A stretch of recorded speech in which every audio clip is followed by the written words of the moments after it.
ఇవాళ ఉపాధ్యాయ దినోత్సవం.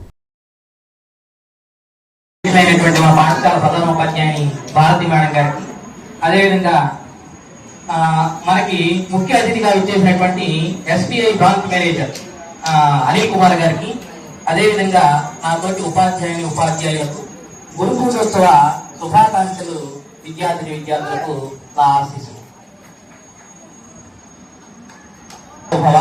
పితృదేవోభవ, ఆచార్య దేవోభవ, మాతృదేవోభవ.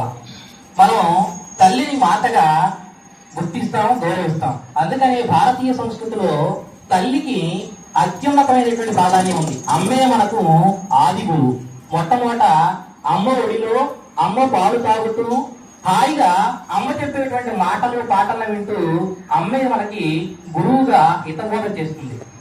నాన్న కుటుంబం కోసం కొవ్వొత్తిలాదాలు తరిగిపోతూ కుటుంబ భారాన్నంతా తన భుజాల మీద మోస్తూ మనల్ని, కుటుంబాన్ని పోషిస్తాడు.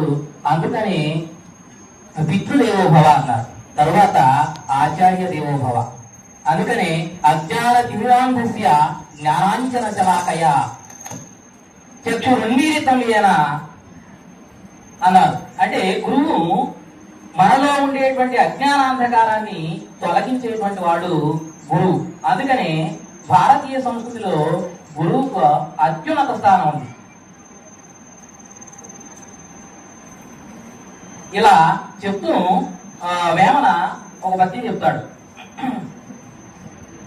గురువు లేక విద్య గురుతుగా దొరకదు, గురువు లేక విద్య గురుతుగా దొరకదు, నృపతి లేక భూమి నియతి కాదు, గురువు విద్య లేక గొప్ప పండితుడవునే విశ్వద విరామ వినురవేమా.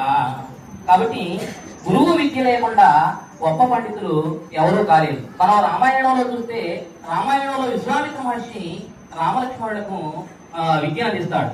అదే మనకు మహాభారతంలో చూస్తే, మహాభారతంలో మనకి గురువుని అందిస్తారు. అలాగే శ్రీకృష్ణుడి గురువు సాందీపుడు. ఈ విధంగా ఒక్కొక్క యుగంలో ఒక్కొక్క గురువులు జ్ఞానబోధ చేస్తూ నడిపించారు. పూర్వకాలంలో అయితే రాజుల కుమారుల్ని తీర్చిదిద్దడానికి ఎంతో మంది గురువులు, పంచతంత్రం, ఆ తర్వాత విష్ణు శర్మ రాసినటువంటి పుస్తకాల నుంచి వాళ్ళు ఎన్నో జ్ఞానబోధన నేర్చుకున్నారు.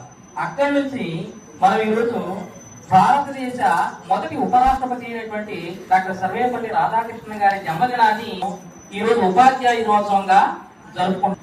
ఒకసారి సర్వేపల్లి రాధాకృష్ణ గారి దగ్గరికి ఆయన శిష్యులు వెళ్ళి, అయ్యా మిమ్మల్ని సన్మానించాలనుకుంటున్నాము, ఈరోజు మీకు సన్మానం చేస్తామనంటే రాధాకృష్ణ గారు, నా జన్మదినాన్ని ఉపాధ్యాయ దినోత్సవంగా జరిపితే నేనంతో సంతోషిస్తాను, కాబట్టి నా జన్మదినోత్సవాన్ని ఉపాధ్యాయ దినోత్సవంగా జరపండి అని చెప్పినప్పుడు 1962వ సంవత్సరం నుండి మనం ఉపాధ్యాయ దినోత్సవాన్ని జరుపుకుంటూ ఉన్నాం.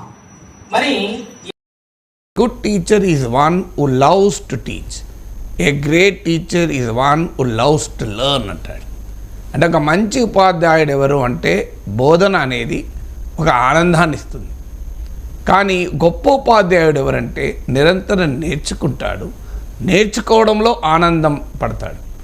సో జ్ఞానాన్ని, విజ్ఞానాన్ని నేర్చుకునే ప్రక్రియ బహుశా అన్నిటికన్నా రుచికరమైంది కావచ్చు.